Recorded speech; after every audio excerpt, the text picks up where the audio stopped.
Bonjour tout le monde. Avant de plonger dans l'épisode du jour, petite mise en contexte. Jonathan prenait le micro récemment au podcast Hypercroissance pour parler d'intelligence artificielle. Et on pense sincèrement que cette discussion a le potentiel de vous apporter beaucoup de valeur. Pour ceux qui ne connaissent pas encore Hypercroissance, c'est animé par Antoine chez J7 Media et le podcast aborde sans filtre les défis, les victoires de l'hypercroissance en entreprise. Bonne écoute.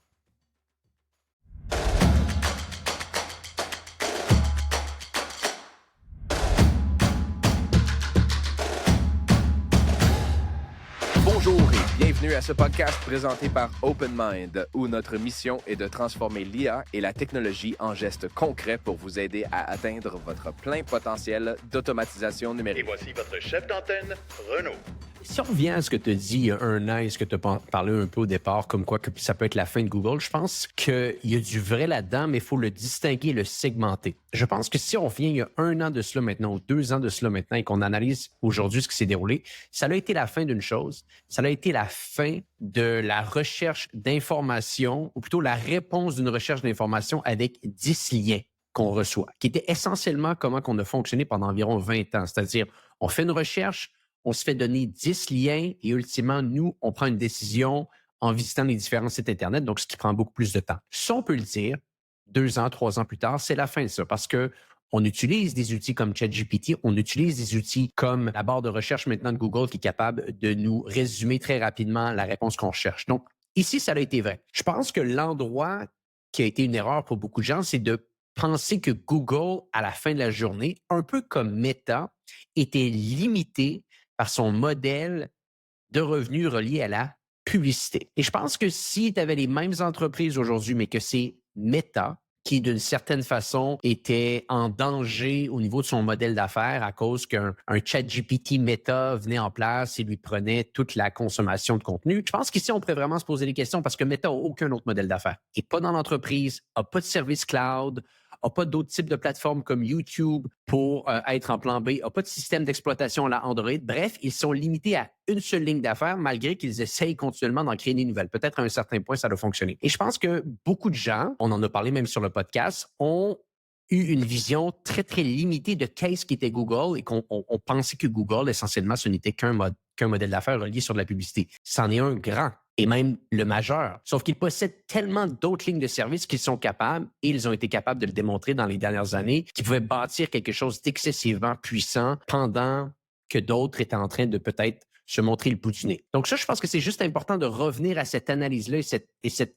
compréhension de ce qui s'est déroulé. Maintenant, ta question, est-ce que Google est en danger parce qu'il pourrait devenir généraliste de plein de produits? La grosse distinction ici, c'est que tous les produits ou la majeure partie des produits de Google sont excellents. Il y a très, très peu de produits en ce moment de chez Google qu'on peut dire qu'ils ne sont pas bons. Si on pense à leur système cloud, un des systèmes en plus forte croissance année après année, en plus forte croissance que Amazon au moment où on se parle. Gmail, utilisé par monsieur et madame tout le monde sur l'entièreté quasiment de la planète Terre. C'est un des systèmes, voire le système de email numéro 1 qui est utilisé. YouTube, on n'en parle même pas. Le volet publicitaire de Google, peu importe ce qu'on dira, ils viennent de sortir leurs états financiers du dernier trimestre, est en croissance comme jamais. Et pendant ce temps-là, ils sont capables d'accélérer à une vitesse grandiose au niveau de l'intelligence artificielle. Et je pense qu'il y a un point aussi que tu as oublié de mentionner, Jonathan. Tu as dit qu'il y avait de la distribution, qu'il y avait les cerveaux numériques, qu'il y avait le modèle intégré, effectivement, avec le TPU, qui est un excellent point ici. Donc, ils sont capables d'être indépendants sur leur création, littéralement, de l'intelligence artificielle, comparativement aux autres joueurs qui sont obligés de faire des ententes un petit peu complexes avec les différents joueurs sur le marché. Mais qu'est-ce qu'ils ont également? Ils ont de l'argent. Et ça, c'est important de le redire aux gens qui nous écoutent aujourd'hui, c'est que le joueur contre qui ils jouent présentement lève des rondes de financement dans une optique de peut-être faire de la profitabilité en 2030. Et on va le ramener, on en a parlé sur le podcast récemment. OpenAI a une vision de faire à peu près 20 milliards de revenus, je pense, pour l'année prochaine. Mais ils ont fait des contrats allant jusqu'à 1 trilliard de dollars avec des joueurs cloud pour les 3 à 4 prochaines années. Donc, juste pour remettre ça en perspective, imaginez le volume de revenus qu'ils doivent atteindre pour ultimement simplement être à l'équilibre. Pendant ce temps-là, Google imprime au-dessus de 100 milliards de bénéfices nets à l'année. Donc, c'est ça aussi qui est un autre point important, c'est qu'eux peuvent continuer, ils peuvent même continuer lentement. C'est-à-dire, ils peuvent continuer à innover à une bonne vitesse, mais juste rester stable et continuer à générer de l'argent et ils vont toujours avoir une longueur d'avance. Donc, moi, j'ai l'impression qu'on risque Bon, je pense qu'OpenAI est une entreprise qui est totalement exceptionnelle. Et je parle d'OpenAI, il y en a d'autres sur le marché, mais on parle souvent d'eux. Donc, je pense que OpenAI est une entreprise exceptionnelle, mais j'ai l'impression que ce qu'on dit depuis un bon bout de temps, qui est de se dire, mais comment ils font pour être encore numéro 1? Mais comment ils font pour être encore numéro 1 quand il y a ces autres gros joueurs-là qui jouent? Je ne serais pas surpris que d'ici 12 à 24 mois, il y ait vraiment un changement de paradigme qui se met en place, parce que j'invite les gens qui nous écoutent à aller tester Gemini 3. Et il y a des excellentes chances que vous fassiez un switch, parce que c'est un modèle totalement intégré.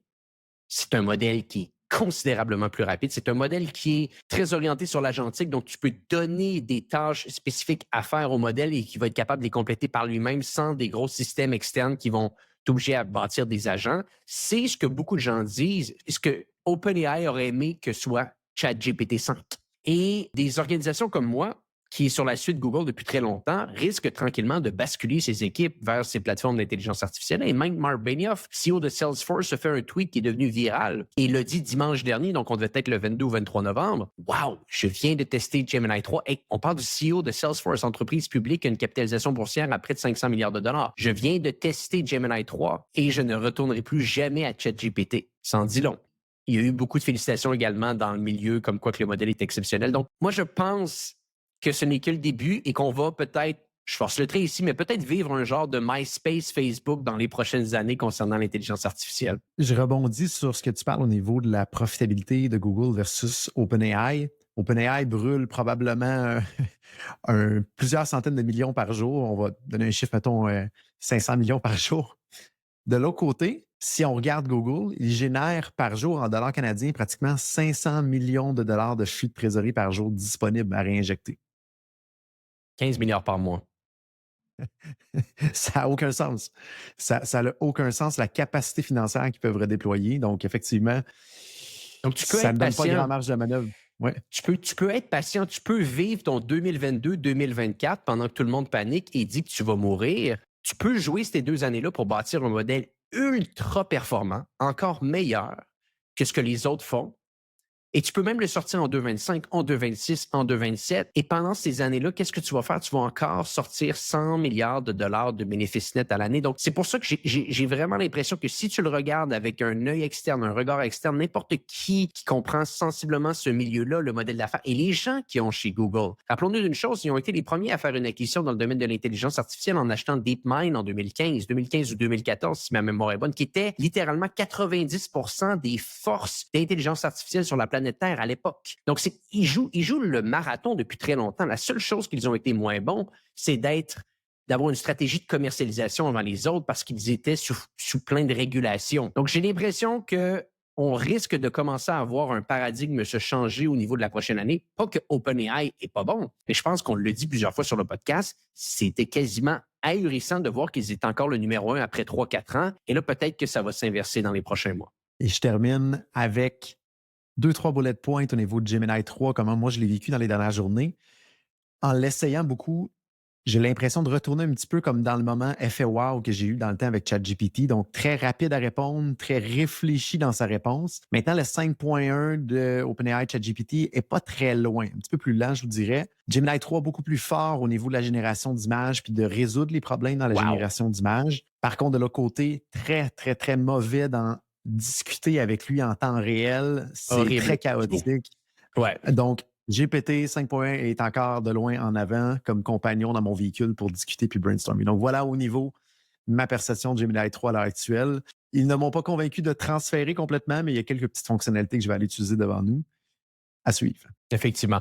Jonathan, merci d'avoir été avec nous aujourd'hui. Pour les gens qui nous écoutent, on se dit à bientôt pour un prochain épisode du podcast Hypercroissance. Comme toujours, si ce contenu vous a plu et que vous croyez qu'il a le potentiel d'aider quelqu'un de votre entourage, prenez un moment pour partager l'épisode sur Spotify, Apple, YouTube, on est partout. Et bien sûr, si vous avez une question, un sujet à proposer ou si vous voulez simplement aller plus loin dans votre chemin d'optimisation numérique avec ou sans l'IA, écrivez-nous à podcast@openmindt.com.